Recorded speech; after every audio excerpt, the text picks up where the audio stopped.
Let's go defensive line, and I'll let you start out with this one, Gerald. Yeah, I think I took the easy one, right? Justice Terry is the easy one on this one.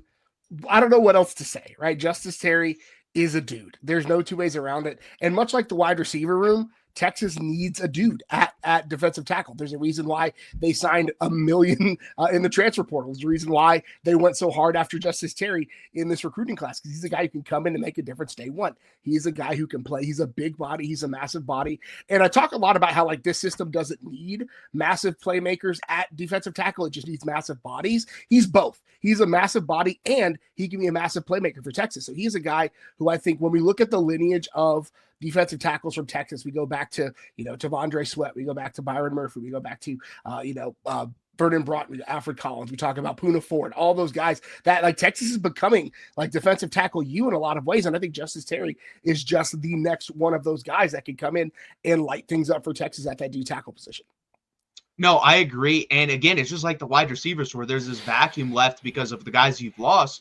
And like I said, I'm more concerned about this position this year than I was last year because, again, you had Alfred Collins and Vernon Broughton.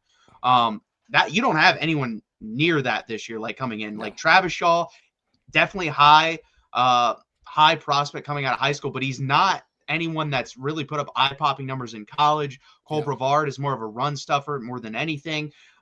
So we'll have to see what happens, but I completely agree. I think Justice Terry physically is ready to contribute right away. I don't know what level that's going to be, but like I said on our last video, I think going later into the season, like halfway through SEC play, I really think this guy's going to start making eye-popping plays. They're like, oh, that's why that guy was the third-ranked defensive lineman in the class. Like overall, that's what he was. So I completely agree. I think he's going to be a really good player for Texas this year, and especially moving forward. I think he's going to be like unstoppable in a couple years when he gets in the program, puts on a little bit more weight. Not that he even needs it because he's already freakish. If you look up a picture of him right now, he's crazy to look at as like an 18-year-old kid. Yeah.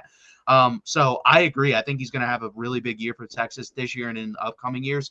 My guy's Alex January, and I say that because in the spring last year, this guy was talked about. Like, wherever you went, hey, this guy's eye-popping. He's only a 3-star coming out of Duncanville, but he's right up there with all these other defensive linemen of, wow, this guy can really play. We saw that in the spring. We heard about in the spring. And then he really didn't play that much during the season. But then guess what? Because of transfers and injuries and stuff like that, we see him get thrown into Ohio State. I remember watching the Ohio State game and 97's out there. I'm like, wow, he's playing in this game. He's getting a lot of minutes. I mean, he was getting a lot of snaps in the Ohio State game. And you didn't notice a drop-off of when he was in there. You never said, man, 97's getting his butt kicked. You actually saw him in a couple plays of making good football plays and being right where he needed to be and pushing the pocket a little bit. So I think his issue, honestly, was more weight. He came in kind of light, 6'5". I think he was like 320. You ideally would like him to get up to about 340 with that size. So I think you're going to see that this year, and I think you're going to see a really, really good football player this year in Alex January.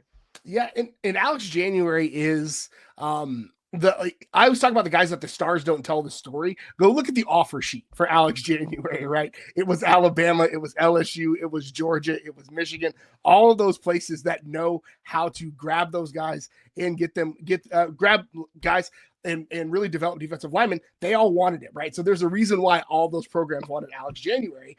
And I think it's turned out to be because he's got a high ceiling, right? And he's a guy who I think came in and like that 325 was deceptive. I think he hasn't really put on weight. He's just kind of shifted that weight to be, kind of a soft high school body to more of a firm college body. 6'5", 325, nothing to slouch at.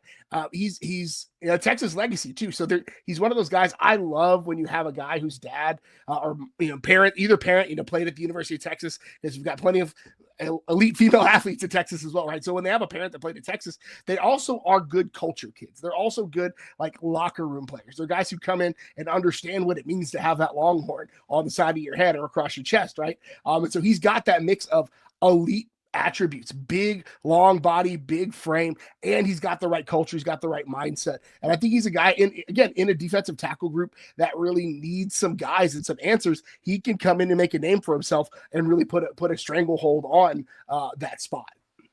No, 100%. I think it tells you a lot to when they needed someone to play, that's who they went to. So I think it's going to be very interesting to see how he develops in the spring and the fall, and then how he plays in the Ohio State game, because he's going to get a lot of run. Like, he's going to be in that 4 to 5 rotation of guys right away that are getting a lot of playing time.